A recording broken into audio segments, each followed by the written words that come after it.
Good morning, afternoon, and evening to all. My name is Aloof Alpaca, and welcome back to another episode of Casual Cartoon Critique. And today, I'm reviewing The Wild Robot. I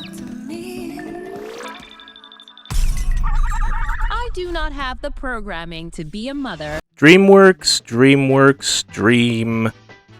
DreamWorks is a studio that, if you ask me, and many others, is a very inconsistent studio. On one hand, they've made some genuine, undoubtable masterpieces that'll stand the test of time. But on the other hand, they've made some truly bad movies that deserve to be put in the stocks and ruthlessly mocked. And 2024 has been no exception to this. With a Kung Fu Panda sexual... That's a typo! Shit!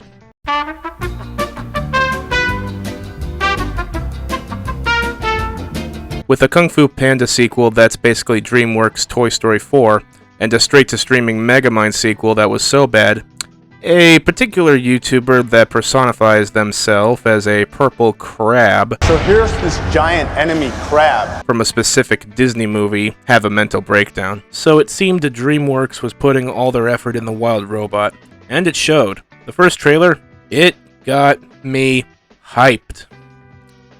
And then the second trailer dropped, and it dropped the ball that the animals talk.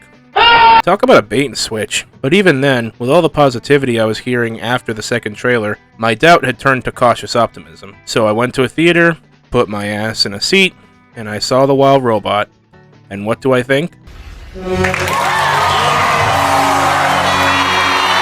This movie's great. Easily the best DreamWorks film since Puss in Boots: The Last Wish. It follows the plotline of the books it adapted, or at least I'm sure it is. I haven't read the books, but after this movie I want to. About a service robot stranded on an island full of wildlife and learns to adapt. Think of it a little like the Iron Giant meets Castaway.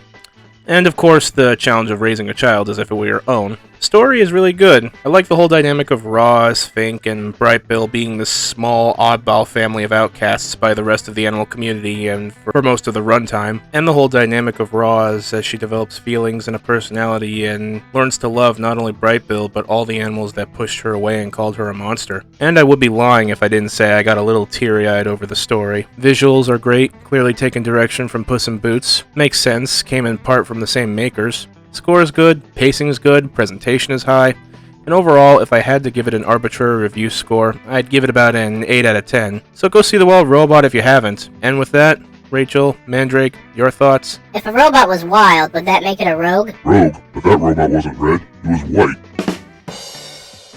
With that, I'm Aloof Alpaca, and thank you for watching.